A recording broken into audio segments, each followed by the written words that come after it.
बिस्मिल्लाहिर्रहमानिर्रहीम। अस्सलामु अलैकुम। एक आली ज़र्फ़।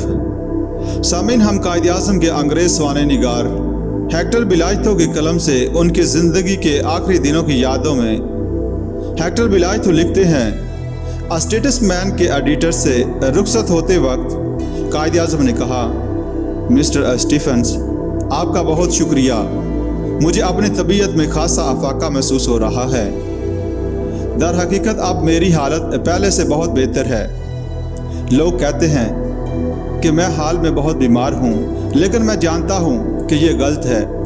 बात सिर्फ इतनी है कि अब मैं जल्द थक जाता हूँ। फिर इनके हसीन और बारीक ओंठों को जुम्बिश हुई और वो अपने मखसूस अंदाज में ज़ेरे लब मुस्कुराए, फिर बोले, ये तो उम्र का तकाजा है। अब मैं जवान नहीं हूँ और मुझ पर जिम्मेदारियों का बड़ा बोझ है। जब मैं थक जाता हूँ तो आराम कर लेता हूँ। ये बहुत आसान नुस्खा है। मैं जानता हूँ कि मुझे अपनी सेहत बरकरार रखने के लिए क्या करना चाहिए। मैं अपने मुआलजों से कह देता हूँ कि वो अपने घर जाएं। मैं नहीं चाहता कि वो बात का बतंगड़ बनाएं। ये मुझे नागवार गुजरता है। नहीं, मैं बिल्कुल बीमार नहीं था। मुझे अभी बहुत काम करना है। हेक्टर बिलायतो लिखते हैं, हर आदमी की शख्सियत के बेशुमार मतनू पहलू होते हैं और जिन लोगों को इससे वास्ता पड़ता है, इनमें से हर एक को इस शख्सियत का रंग जुदा नज़र आता है। यही हाल मोहम्मद अली जिन्ना का था।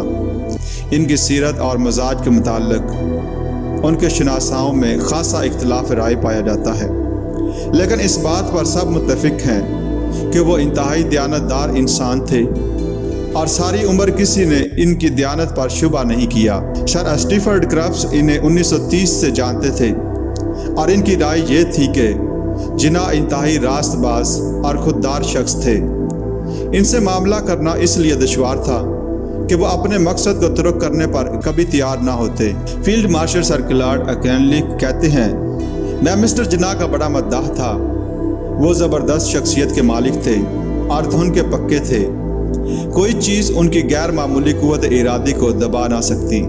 लॉर्ड वेवल के अहद हुकूमत के आखिरी दिनों में उनसे कायद के मुताल्लिक राय पूछी गई तो उन्होंने ठंडी सांस भर कर कहा, उनसे मामला करना वाकई बहुत मुश्किल था, क्योंकि अपनी बात पर डट जाने वाले थे। क़याम पाकिस्तान के बाद बहुत से पाकिस्तानी नौजवानों को कायद-ए-आज़म के करीब रह कर उनकी खिदमत का मौका मिला। ये सब बहुत मुखलिस थे, लेकिन कुछ सहमे मालूम होते थे। एक साहब जो उनके सेक्रेटरी रह चुके हैं कहते हैं, कायद अगर कभी गर्म जोशी का इजहार करते भी थे तो बहुत सोच समझ कर और नाप तोल कर। एक और साहब जो आखिरी ज़माने में कायद की खिदमत में रहे कहते हैं, मुझे उनकी खिदमत का मौका मिला। इस वक्त वो बहुत बूढ़े हो चुके थे और थक चुके थे। मेरे दिल में उनके लिए जो जज्बे थे, इन सब पर कायद-ए-आज़म का रोब हावी हो गया। उनमें बहुत सी खूबियाँ ऐसी थीं जो दूसरों को इनका गर्वेदा बना देती। बाज़ वक्त जब वो गुस्से में होते तो मेरी बात सुनना भी गवारा ना करते और हाथ के इशारे से मुझे लुटा देते, लेकिन इसके बाद अक्सर वो खुद फ़ोन करके मुझे बुलाते और फिर बड़ी शफ़क़त से माजरत करते। एक बार उन्होंने कहा, मैं बूढ़ा और कमज़ोर हो चुका हूँ और बाज़ वक्त झंझला जाता हूँ। मुझे उम्मीद है कि तुम माफ़ कर दोगे। ये उनकी आली ज़र्फ़ी थी, वरना मैं तो उनकी खफकी को भी अपने लिए बाइस इज़्ज़त समझता था। कायद-ए-आज़म की बेटी मिसेज़ नेवल वादिया ने अपने वालिद के मुताल्लिक़ कहा, मेरे वालिद मगरूर ज़रूर थे, लेकिन तहज़ीबी आदाब से बाखूबी वाकिफ़ थे। उनके गुस्से के बहुत से किस्से मशहूर हैं, लेकिन अगर आप गौर से उनका जायज़ा लें तो देखेंगे कि पहले दूसरे आदमी ने उनसे बदतमीज़ी की और उन्हें गुस्सा दिलाया और फिर जवाब में वो भी इससे गुस्से से पेश आई।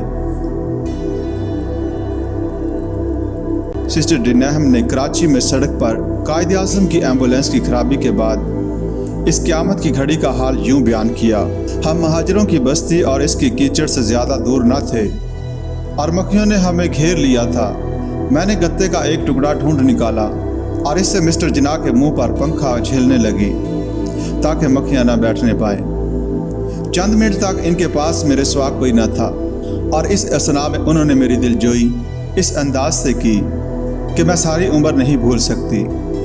انہوں نے اپنا بازو چادر میں سے نکالا اور اپنا ہاتھ میرے بازو پر رکھ دیا، اور وہ زبان سے کچھ نہ کہہ سکے، لیکن ان کی آنکھوں سے ان کے جذبہ تشکر کا پوری طرح اظہار ہو رہا تھا۔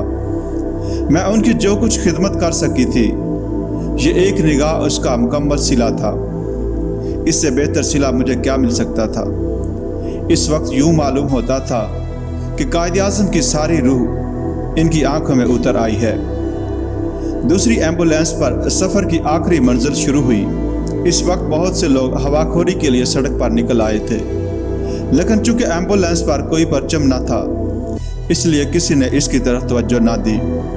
6:10 پر ایمبولینس گورنمنٹ ہاؤس پہنچ گئی اور قائد اعظم کو اوپر ان کے کمرے میں پہنچا دیا گیا۔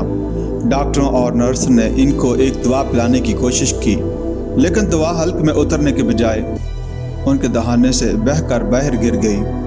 کراچی کے گرجا گھر نے 7 کا گھنٹہ بجایا۔ پھر چند منٹ بعد شہر بھر کے مؤذن اپنی اپنی مسجدوں کے میناروں پر سے مسلمانوں کو مغرب کی نماز کے لیے بلانے لگے۔ ڈاکٹروں نے قائد اعظم کے پلنگ کی پائنتی ذرا اونچی کر دی تاکہ دل کی طرف دوران خون تیز ہو جائے۔ پھر انہوں نے ایک انجیکشن لگانا چاہا، لیکن قائد کے جسم کی رگیں بے جان ہو چکی تھیں۔ 9:50 پر کرنل الہی بخش نے جھک کر آہستہ سے کہا، جناب ہم نے آپ کو طاقت کا انجیکشن لگایا ہے اور انشاءاللہ آپ ٹھیک ہو جائیں گے۔ اس پر قائد اعظم نے اپنے سر کو جنبش دی اور پھر آخری مرتبہ ان کی آواز سنائی دی، نہیں اب میں نہیں بچوں گا۔ اس گفتگو کے 30 منٹ بعد وہ اس دنیا سے سدھار گئے۔ ولایتوں نے لکھا، اس سانحہ عظیم کی خبر رات ہی میں بازاروں سے نکل کر سارے شہر میں پھیل گئی۔ کچھ لوگ آہ بکا کر رہے تھے اور کچھ سرگوشیوں میں باتیں کر رہے تھے۔ دیکھتے دیکھتے گورنمنٹ ہاؤس کی اونچی دیواروں کے قریب ہزاروں لاکھوں آدمی جمع ہو گئے۔ شام کو جو ہوا چل رہی تھی وہ اب بند ہو چکی تھی اور رات بہت گرم تھی۔ ہجوم میں جو لوگ دیوار سے سب سے زیادہ قریب تھے انہوں نے اسے ہاتھ لگایا اور دعائیں پڑھتے رہے۔ بلائتو لکھتے ہیں، ذرا دیر بعد ایک شخص آہستہ آہستہ بھیڑ کو چیرتا ہوا آگے بڑھا۔ اس کے ہاتھ میں کفن اور ایک چھوٹی سی بوتل تھی۔ کفن کو آب زمزم میں ڈبویا گیا تھا اور بوتل میں عطر تھا۔ یہ شخص کچھ عرصہ قبل رسول اکرم صلی اللہ علیہ وآلہ وسلم کے روضہ مبارک کی زیارت کرنے مدینے گیا تھا۔ وہاں اس موقع پر جو عطر ان حضرت صلی اللہ علیہ وآلہ وسلم کی قبر پر چھڑکا گیا تھا، اس میں سے تھوڑا سا بوتل میں ساتھ لیتا آیا تھا۔ قائد اعظم کو کفن پہنا دیا گیا اور پھر یہی عطر اس کفن پر چھڑکا گیا۔ لڑکپن کے دنوں میں محمد علی جناح نے ہمیشہ مٹی میں کھیلنے سے پرہیز کیا تھا اور اپنے ہاتھوں اور دامن کو گرد و غبار سے بچایا تھا۔ لڑکپن کا یہ صلہ اور غرور تمام عمر ان میں باقی رہا اور موت کے ساتھ ہی ختم ہوا۔ 12 ستمبر کی صبح کو وہ آخر اسی خاک میں مل گئے جس سے ساری عمر دور رہے تھے۔ بے اثر ہو گئے سب حرف نوا تیرے بعد، کیا کہیں دل کا جو احوال ہوا تیرے بعد۔ تو بھی دیکھے تو ذرا دیر کو پہچان نہ پائے، ایسی بدلی کوچے کی فضا تیرے بعد۔ آسمان تیری لحد پر شبنم افشانی کرے، سبزہ نورستہ اس گھر کی نگہبانی کرے۔ ہر سمت تیرے نام کے کتبے سجا دیے، لیکن تیرے جو خواب تھے یکسر بھلا دیے۔